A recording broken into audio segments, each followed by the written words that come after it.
Mayong udto gikan sa Solar News Channel Manila. Ako si Menshu Antigua Makapagal.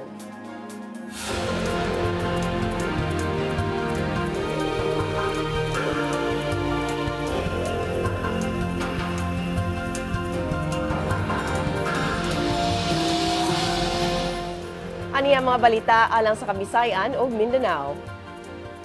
Gi-raid sa kapulisan ang balay ni Moro National Liberation Front Chair Nur Miswari sa Zamboanga City kaganinang kadlawon.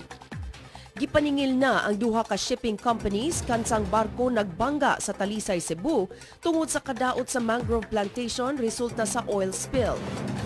Samdan ang usa ka kanhi UP professor kinsa nahimo ng rebelde sa panagsangka tali sa militar ug miyembro sa New People's Army sa Davao Oriental. Ug mihimo og emergency landing ang Huey helicopter sa Air Force nga nagdala sa mga samarang sundalo sulod sa usa ka public school sa Misamis Oriental. Gi-raid sa kapulisan ug sa militar ang balay ni Moro National Liberation Front Chair Nur Miswari sa Barangay San Roque, Zamboanga City kaganinang buntag. Matod ni PNP Region 9 Director Chief Superintendent Juanito Vanyo, gisilbi sa hiniusang grupo sa pulis ug sa militar ang search warrant ngadto sa balay ni Miswari kaganinang alas 4 sa kadlawon. Tungod kay walay tawo ang compound ni Miswari, gipugos pag-abli ang gate. Matod ni Vanyo na dawat sa kapulisan ang taho nga giingong dunay ammunition, mga armas, mga parte sa IED ug mga dokumento sa balay ni Miswari. Dugang ni Vanyo, himuon kining ebidensya batok ni Miswari tungod sa iyang giingong kalambigitan sa kagubot sa Zamboanga City.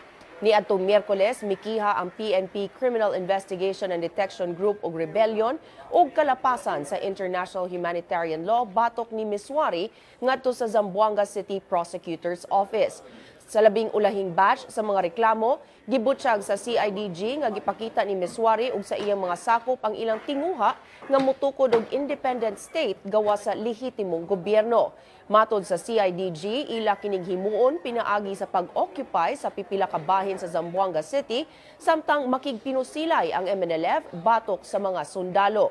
Samtang duha ka miyembro sa MNLF ang nasikop, pipila ka kilometro ang gilayon sa panimalay ni Miswari. Matod sa otoridad, gawa sa kadudahan ang maong mga miyembro sa MNLF, wala sab sila gipakita nga ID. Gidala-gilayon ang mga nasikop nga MNLF sa Zamboanga City Police Headquarters aron sa dugang investigasyon. Tua sa Zamboanga, si Justice Secretary Laila de Lima aron susihon ang pagpangandam sa kaso batok sa mga miyembro sa MNLF nga nakigubat sa Zamboanga. Atong sayron ang detalye pinaagi ni Liza Hoxon. Liza? Yes, Menshu, dumating nga dito sa Zamboanga City National Airport kanina lang umaga si DOJ Secretary Laila de Lima. Kasama niya sa kanyang flight si PNP Director General Alan Purisima at DSWD Secretary Dinky Soliman. Nakatakdang magkaroon ng pagpupulong si de Lima sa mga local prosecutors dito upang pag-usapan ang isinampang kasong rebellion at paglabag sa batas na crime against humanitarian laws laban kay MNLF Chairman Nur Miswari na isinampa ng mga local prosecutors noong Miyerkules. Matatandaan na itong umaga, nakapasok din ang ilang miyembro ng kapulisan sa bahay ni Miswari upang kumalat ng ebidensya laban sa former MNLF chairman. Sinabi ni De Lima na aalamin din niya ang status sa mga kaso na isinampa ng DOJ laban sa ilang miyembro ng MNLF na nahuli ng mga tropa ng gobyerno. Karamihan din kasi sa mga ito ay pumili na magkaroon ng preliminary investigation sa kanilang mga kaso. Menshu? Daghang salamat, Liza Hoxon, reporting gikan Zamboanga City. Miabot si PNP Chief Director General Alan Purisima sa Regional Headquarters sa PNP Region 9 aron pasidunggan ang mga pulis nga magpanalipod sa syudad atol sa kagubot. Nangulusab si Purisima sa pag-distribute sa financial assistance sa mga pulis nga nawad-an sa ilang mga panimalay. Gihatag sab ang assistance ngadto sa mga kabanay sa mga pulis nga namatay atol sa engkwentro. Gibuksan na ang fourth pillar sa Zamboanga City alang sa mga deboto atol sa gipahigayong Zamboanga Hermosa sa syudad. Matod ni Monsignor Chris Manonga sa Archdiocese of Zamboanga, gihatagan na sila og go signal sa kasundaluhan nga ablihan ang fourth gikan sa alas 7 sa buntag hangtod sa alas 5 sa hapon karong adlaw. Hinuon ipahigayon gihapon sa Sentro Pastoral sa Governor Cummins Avenue ang mga misa. Sigo ni Manongas, dili pa matino sa otoridad kung kanus at tugutan ang pagpahigayon og misa sa Fort Pilar. Kini bisan pa man nga nahuman na ang clearing operation sa military sa lugar. Matod sa kasundaluhan, siguruhon una nila nga limpyo na ang kasikbit nga mga lugar. Busa, dugang ni Manongas dili una tugutan ang pagpahigayon og prosesyon sa lugar. Matod ni Zamboanga City Mayor Maria Beng Climaco, madayon gihapon ang pagsaulog sa fiesta apan mas tutukan ang mga relihiyoso nga kalihukan. Ang usa ka bulan nga kasaulugan maglangkob sa mga kalihukan sama sa street dancing, parada, regata ug uban pang gi-sponsor sa gobyerno ug sa private sector. Mitanyag og hinabang ang pipila ka lokal ug international organizations alang sa mga apektado sa kagubot sa Zamboanga City. Gipasiugnahan sa Department of Social Welfare and Development ang Donors Day aron makakuhag pondo alang sa pag-rehabilitate sa Zamboanga City. Matod sa DSWD, mitanyag og pondo alang sa livelihood programs ang International Labor Organization. Gihangyo sab sa local United Nations Humanitarian Coordinator ang UN alang sa $3 million nga pondo alang sa pag-rehabilitate sa Zamboanga City. Ang House of Representatives nagtampo og 3 million pesos gikan sa sweldo sa mga kongresista alang sab sa rehabilitation sa syudad. Mikabat sa halos 24,000 ka pamilya ang nawadan og panimalay tungod sa kagubot. Mapasalamaton si Zamboanga City Mayor Beng Climaco sa mga gitanyag nga hinabang. Well, it is really very surprising that the foreign international donors are here to help us. And this is in all humility that we feel the support of the world, in a sense, helping come together to help and protect the women, the children, and the vulnerable. Gikihan na ang pipila ka mga government officials kagahapon ngadto sa Office of the Ombudsman tungod sa pagkalambigit sa giingog malampaya fund scam. Lakip sa mga gikiha og kasong plunder, mao sila si kanhi Presidente Gloria Arroyo, kanhi Executive Secretary Eduardo Ermita ug ang giingong utok sa pork barrel scam nga si Janet Lim Napoles. Ani ang report ni Luigi Flores. Gipasaka ag kasong plunder sila si kanhing Presidente Gloria Arroyo, kanhing Executive Secretary Eduardo Ermita ug laing 22 ka mga tawo ngadto sa Ombudsman. Kini tungod sa giingong malampaya fund scam diin gitumbok si Janet Lim Napoles. Nagatubang sab og kasong plunder sila si kanhing Agrarian Reform Secretary Naser Pangandaman ug kanhing Budget Secretary Rolando Andaya. Kasong plunder sab ang gipasaka batok ni former DAR Undersecretary Narciso Nieto, kanhing DAR Finance and Management Service Director Teresita Panlilio ug laing upat ka kawani. Nalakip sab sa kasong plunder sila si kanhing DBM Undersecretary Mario Relampagos ug si Candaba Pampanga Mayor Rene Maglanque. Nagatubang sab og kasong plunder ang napulo ka staff gikan sa mga giingong pekeng mga NGO ni Napoles. Ang napulo ka staff ni Napoles misilbi isip mga presidente ug mga empleyado sa giingong mga pekeng NGO ni Napoles. Lakip sab ang ginganlang representante nila ni Senador Juan Ponce Enrile ug Jinggoy Estrada nga si Ruby Tuason. Ug ang giingong mastermind sa mga giingong abuso sa pundo sa gobyerno nga si Janet Lim Napoles. Base sa letter complaint, dunay advance information si Napoles sa available nga malampaya funds niadto pang July 2009. Duha ka bulan sa wala pagimando ni kanhing Presidente Arroyo ang pag-release sa pundo. Matod sa sumbong, gimanduan gilayon ni Napoles ang iyang mga staff nga muhimog dokumento aron ihatag ngadto sa DAR. Lakip sa mga dokumento ang mga giingong peke nga letter request gikan sa mga mayor, diin ilang mga farmer beneficiaries unta ang makadawat sa maong pundo. Lakip sab niini ang mga memorandum of agreement tali sa mga NGO ni Napoles, sa local government unit ug sa DAR. Base sa sumbong, sa 900 million pesos sa malampaya fund nga gigahin ngadto sa DAR, mukabat sa kapin sa 300 million pesos sa kickbacks kun commissions ang giapod-apod ngadto sa mga public officials. Sigun sab sa reklamo, makita ang partisipasyon ni Arroyo ug ni Ermita. Matod sa reklamo, kini tungod kay dili ma-release ang Special Allotment Release Order kun SARO ug ang Notice of Cash Allocation kun NCA kun wala pa maluwat ang giingong dinalian nga executive order. Dugang sa mga complainants na abuso ang malampaya fund tungod sa pagtugot ni Ermita sa request for authority ni Andaya. Matod ni Justice Secretary Laila de Lima, sitwasyon ahente lang alang sa wala pa mailhi nga principal. Sitwasyon ang giingong nakadawat sa kinadak ang porsyento nga mukabat ngadto sa 200 milyones pesos. Luigi Flores, Solar News. Giklaro sa abogado ni kanhing Presidente Gloria Arroyo nga gitugot sa balaod ang pag-release sa 20 billion pesos nga malampaya funds. Gikutlo ni Attorney Raul Lambino ang Presidential Decree 910 diin giingon nga ang kita gikan sa energy explorations mamahimong kabahin sa special fund nga mahimong ipondo ngadto sa mga energy resource developments. Mamahimo sang makamando ang presidente unsaon paggamit sa pondo. Gidawat sab ni kanhing Agrarian Reform Undersecretary Naser Pangandaman ug ni Undersecretary Narciso Nieto ang kasong plunder nga gisangat batok kanila. Matod nila mahatagan silang higayon sa paglimpyo sa ilang mga ngalan. Giklaro ni Budget Secretary Florencio Abad nga gigamit ang Disbursement Acceleration Program kun DAP aron mapalig-on ang ekonomiya ug gamay ra ang bahin sa DAP ang gigamit sa mga magbabalaod aron pundohan ang ilang mga proyekto. Matod ni Abad ang pondo nga gihatag ngadto sa mga senador kabahin sa DAP nga gidisenyo aron mapapaspas ang paggasto sa pondo sa gobyerno ug nga mapalambo ang ekonomiya. Dugang ni Abad napugos ang administrasyon sa pagklaro sa DAP human gipasanginlan ang mga senador nga nakadawat og giingong pork barrel isip ganti sa pag-impeach kang kanhi Chief Justice Renato Corona. Sigo ni Abad wala gi-release ngadto sa mga magbabalaod ang pondo pinaagi sa DAP. Apan gidirekta kini ngadto sa mga implementing agencies sa mga proyekto nga giendorso sa mga magbabalaod. Miingon si Abad dili paigo ang pork barrel aron kapunduhan ang mga proyekto. Busa sugtan sa DBM ang mga request sa mga magbabalaod alang sa dugang nga pondo. Kasi ang ginagawa nila, apart from, and this is the reality that you have to know, apart from the 70 million that they get by way of PDAF, marami dyan, they go to the different departments, to ask for additional funds. And many of them manage to do that, no? So, nakikiusap sila. For the 6 months that we are working on the budget, di naman kami nakakaikot. Especially yung mga tinatamaan ng calamity o yung mga nag-host ng palaro. Di ba?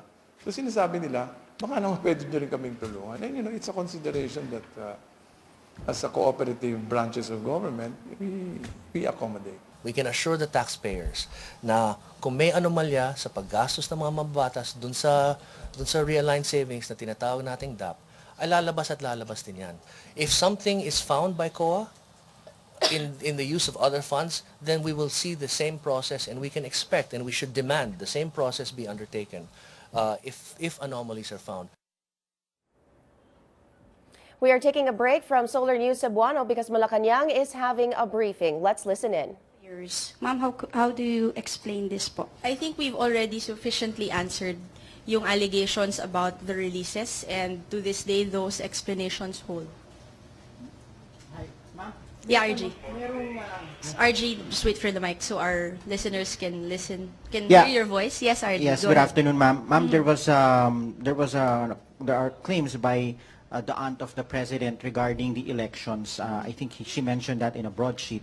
Yes. This is regarding the 60-30-10 pattern. What is the Malacanang's comment on this? At this point, the COMELEC has already addressed those concerns. It's not the first time that those concerns have been aired out, also by other groups, and we, from the viewpoint of at least the administration, the COMELEC has sufficiently answered these claims. Thank you very much. You're welcome. Yes. Ina Andolong is looking for the mic. She is from Solar News. Yes. One more?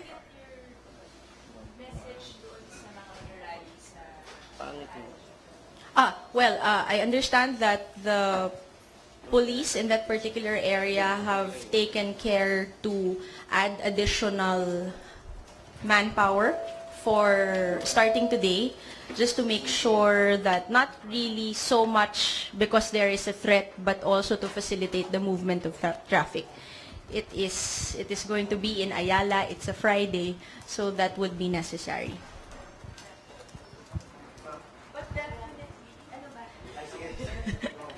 The mic is lost.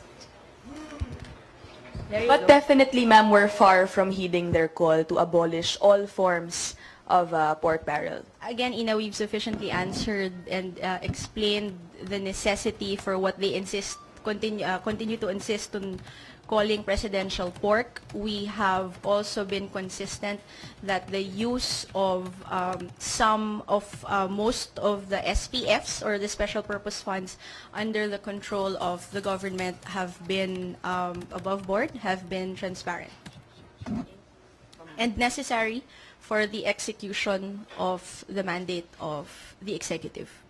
Yes, just a follow-up, ma'am. Yes, go ahead. Ma'am, are we concerned that even those who we consider as our allies, like Britannia, is among the organizers of this rally, and in essence, she's saying that, well, the DAP is just another pork barrel of another form? Well, alam mo, yung pagdating naman sa kaalyado, I'm not quite sure, TJ, if Miss Britannia will agree with you that she is an ally, given recent statements. However, we do want to point out that we have no problem when citizens take to various fora in order to be able to express their grievances. And to this point, we understand kung bakit po merong outrage. Talagang lahat na we all share in the passion and the anger because of revelations that the pork barrel has been misused. Just relatedly, ma'am, I think yesterday in a press conference, Senator Santiago said that the president is impeachable for bribery and culpable violation of the Constitution.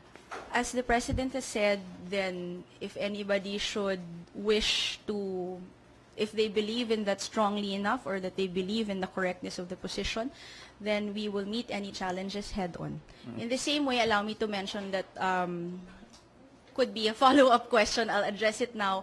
I understand that a petition has been filed before the Supreme Court challenging the constitutionality of the disbursement acceleration program. I've spoken with the Solicitor General. The office has not yet received a copy of the position, but rest assured that the Solicitor General will be ready to defend the position of the executive. And we're confident we will be vindicated.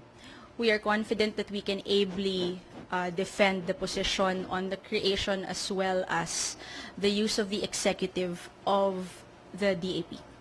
Ma'am, also Senator Santiago also said that while she acknowledges that no impeachment will prosper against the president, is the president bothered by the threat of a filing of an impeachment complaint against any him? decision or in any program that the president approves, or any policy that he adheres to, he is always ready to defend his position in any venue. All right, thank you. Jess? Ma'am, reaction kasi sabi ni Secretary Abad, i-stop na daw yung DAP. Is it true? Kasi gumaganda na daw yung ekonomiya. I understand that the amount that will fall under the mechanism has considerably been less from the amount that we started with. We started with something around 82 point something billion. It went down to 54, 52, something like that. I'm sure that you guys have the figures, but it will be lower at least for 2013. Given that we've already improved the absorptive capacity of the agencies and their projects. So, but ito ba'y tuloy-tuloy na rin, ma'am, na totally at darating yung point na i-stop na ngayon DAP? That is the idea, because the idea really is to be able to assist one, to help pick up public spending, and second, to help the agencies improve their absorptive capacities. So if you see the trend that's been happening, the funds that are involved, the amounts that are involved keep going down kasi natututo na po yung mga ahensya ng gastusin ng maganda yung kanilang mga pondo at magalawa ng maayos and on time yung kanilang mga proyekto. So yung plans to stop is not due to the issue? At least not from what I know, Jess. Yung suspension applies to a certain portion of the funds under the DAP. Thank you, Ma'am, just a follow-up. What about Yes. 2014? For Will the DAP still be there? We'll let the DBM determine that kasi titignan pa ho nila yung mga savings, etc. At least the funding sources for the mechanism. All right, thank you. You're welcome. Yes, Rema. Ma'am, is it safe to say that because the economy is improving, tuloy pa rin po yung DAP?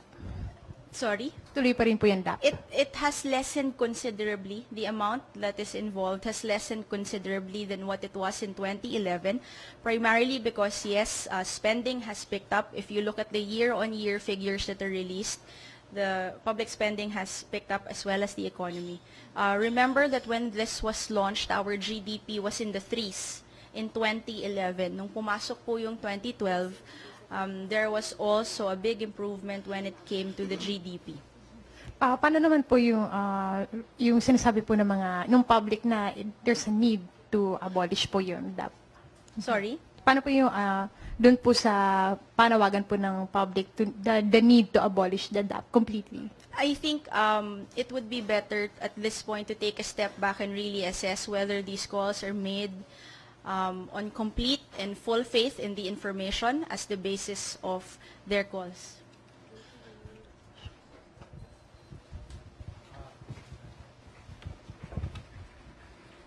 Yes, Ma'am, naninindigan pa rin po ba yung executive that DAP is not pork? Yes. And we will be ready to defend that particular position now that it's been challenged before the court. Okay.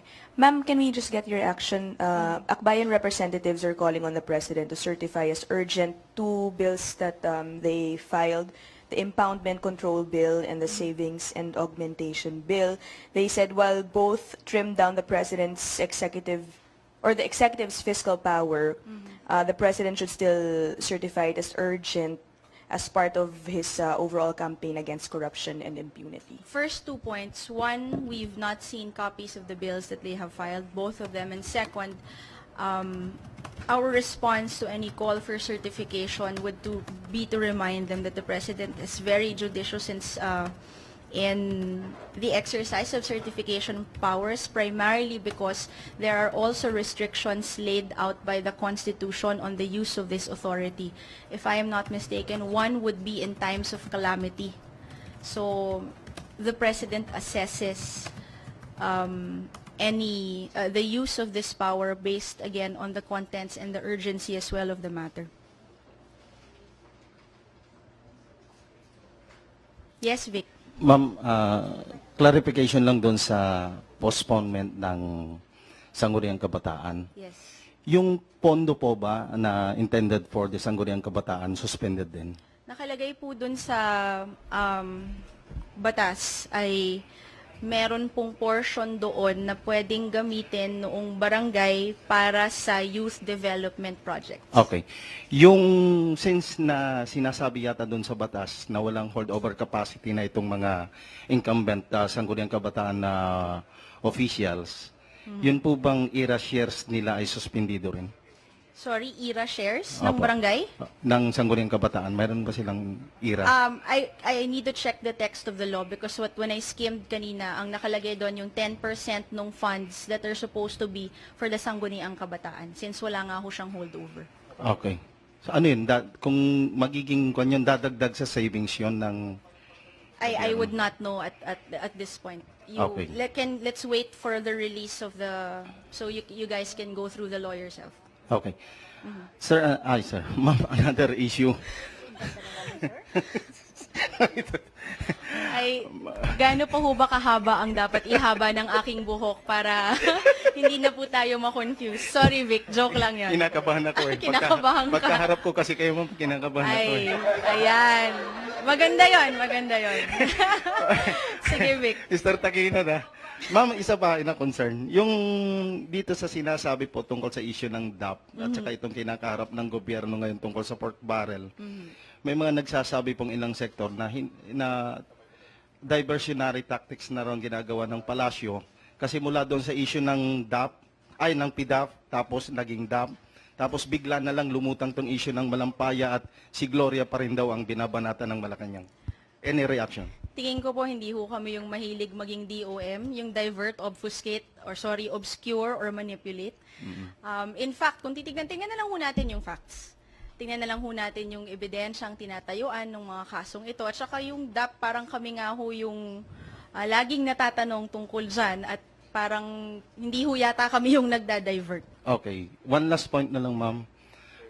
Mayroon na po bang official na statement ang Malacanang o stand regarding doon sa opinion ng mga legal expert natin, mga constitutionalist natin like Father Joaquin Bernas, na sinasabing although doon sa batas natin, pinapayagan na mag-realign ang presidente kabilang under doon sa constitution natin, na walang problema doon. Pero yung savings na galing ng executive ay naibigay sa legislative na sinasabing, yun nga, naibigay sa senador at sa mga congressman, yun daw po yung violation doon, ma'am. Any I think reaction? doon ho tayo nagkakaroon ng factual divergence. Kasi yung pondo, ulitin po natin, kung nag-request po man sila, nag-nominate po sila ng proyekto at naaprubahan pagkatapos ho ng screening sa ilalim ng mekanismo ng DAP, hindi po binibigay ang pera sa senador at hindi ho binibigay ang pera sa congressman. Binibigay po yan doon sa implementing agency na magpapatupad po ng proyekto. Bigyan ko na kayo ng example. Sa DPWH, ang targets po kasi natin dyan, yung maayos lahat ng national roads by 2016, kasama na ho dyan yung mga bridges.